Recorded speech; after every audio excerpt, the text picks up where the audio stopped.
the CFRs only pertains to the agents of the agencies and under the executive branch.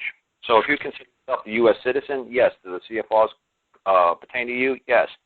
Because, like I said, if you're a U.S. citizen, your daddy is Barack Obama because you're a member of that family, and that's the hierarchy. That's the food chain. That's the pyramid. Daddy's at the top, you're at the bottom.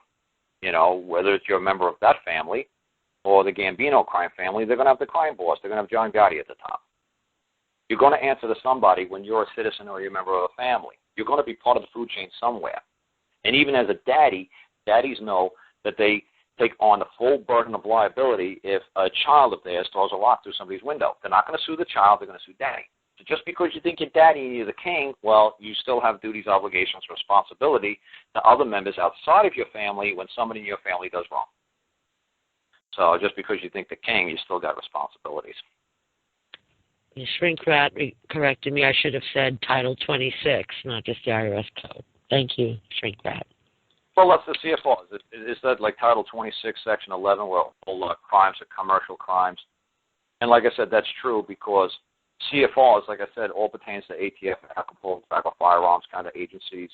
The CFRs is executive branch, like an executive order that Barack Obama passes down that everybody who's in that under that is subject to that, which would be like a U.S. citizen or an agent or an agency of the United States government, is liable for obeying or abiding by.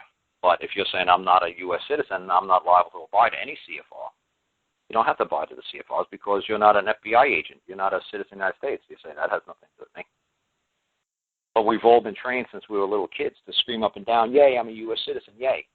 But like I tell people, well, what happened in 1988 and 1992 when the Soviet Union collapsed? Everybody woke up one day, and there was no such thing as Soviet citizens anymore. When they woke up, they looked up in the ceiling and said, holy cow, I just heard the news this morning. We're not Soviet citizens anymore. We're citizens of what now? I don't know. What's the name of our new country now? I don't know.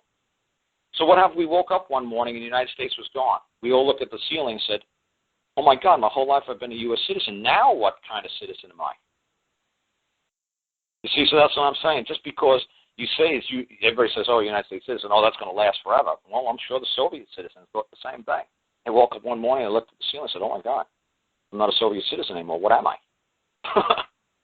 So if you're not a U.S. citizen anymore, what are you? If everybody kind of keeps saying to themselves, you're a man or you're a woman, that's what you are. That's what you are. The characteristics of the type of man that you are might be a U.S. citizen, might be. But the nature is always that of a man or a woman.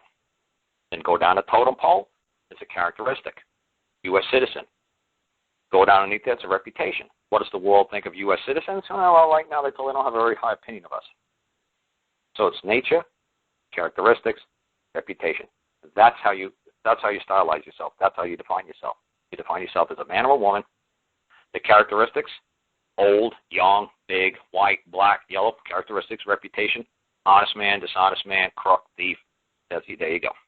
So when you go to court, the judge always looks to see the nature of the parties, the characteristic, which means does he have jurisdiction over them, and then the reputation.